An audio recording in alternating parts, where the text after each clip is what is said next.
Selamat pagi Bapak Ibu, Saudara-saudari yang dikasihi Tuhan. Kita bertemu dalam Sapaan Gembala GKI. Perkenalkan, saya Pendeta Febrita Melati yang saat ini melayani di GKI Cikarang. Hari ini kita akan merenungkan firman Tuhan tentang pentingnya melatih iman kita. Firman Tuhan yang akan kita renungkan bersama diambil dari Yohanes 14 ayat 12. Saya akan membacakannya bagi kita semua. Aku berkata kepadamu, sesungguhnya barang siapa percaya kepadaku, ia akan melakukan juga pekerjaan-pekerjaan yang aku lakukan, bahkan pekerjaan-pekerjaan yang lebih besar daripada itu, sebab aku pergi kepada Bapa. Bapak, Ibu, Saudara-saudari yang dikasihi Tuhan, pernahkah kita melakukan penundaan untuk berdoa bagi orang yang mungkin tidak kita kenal? Pernahkah kita memutuskan pada akhirnya tidak mengampuni orang yang sudah melukai hati kita? Pernahkah kita merasa ragu untuk menceritakan tentang Kristus kepada saudara-saudari kita yang kita tahu butuh untuk mendengar tentang Kristus? Pernahkah kita bertanya apa yang sesungguhnya kita alami saat ini? Bapak, Ibu, Saudara-saudari, Yohanes 14 ayat 12 bercerita tentang pekerjaan-pekerjaan Tuhan. Apa sih yang menjadi pekerjaan Tuhan? Menyembuhkan orang sakit, mengajar, memberitakan Injil, membangkitkan orang mati, mengusir setan, menghibur orang yang berduka, mengampuni orang berdosa, dan masih banyak lagi. Dalam pertemuan dengan murid-muridnya, Yesus menyampaikan kepada murid-muridnya bahwa murid-murid dan juga kita dapat melakukan pekerjaan-pekerjaannya asal kita percaya kepadanya. Dalam firman Tuhan hari ini, Yesus tidak membatasi bahwa hanya murid-murid Kristus, hanya nabi, hanya bapak gereja, hanya tokoh reformasi gereja, atau bahkan hanya pendeta yang dapat melakukan pekerjaan-pekerjaannya. Tetapi setiap kita yang percaya dapat melakukan pekerjaan-pekerjaan Allah, bahkan lebih besar dari apa yang pernah dilakukan oleh Yesus dahulu. Dalam kitab Kisah Para Rasul terbukti perkataan Yesus ini. Ketika Petrus berkhotbah setelah peristiwa Pentakosta, 3.000 orang menjadi percaya kepada Kristus. Petrus menyembuhkan seorang lumpuh di pintu gerbang bait Allah. Petrus membangkitkan Dorkas dari kematian. Stefanus mengampuni orang-orang yang melempari dia dengan batu sampai mati.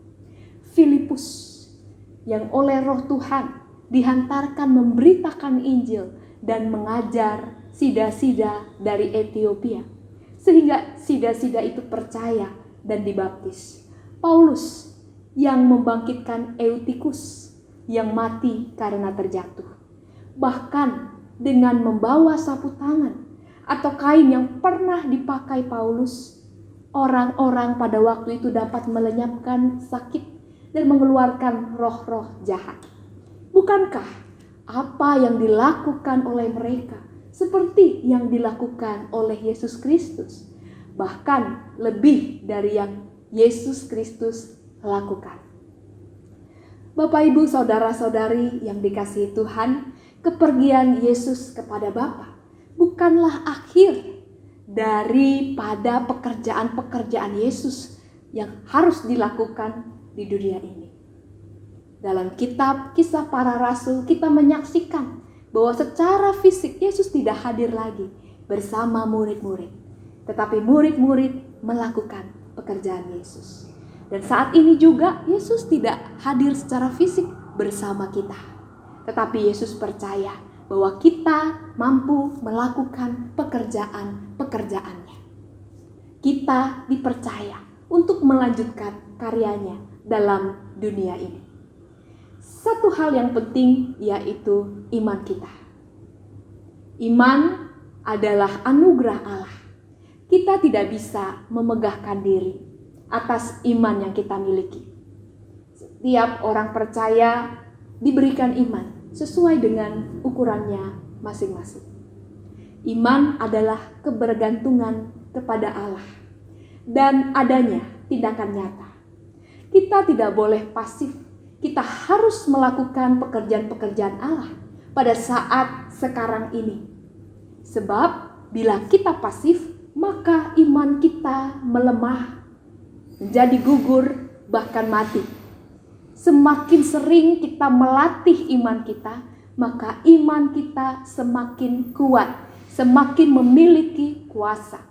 Ibarat tanaman, semakin intensif dirawat, diberi pupuk, terkena sinar matahari, disiram dengan air, maka tanaman itu semakin berakar dalam, bertumbuh besar, menghasilkan buah,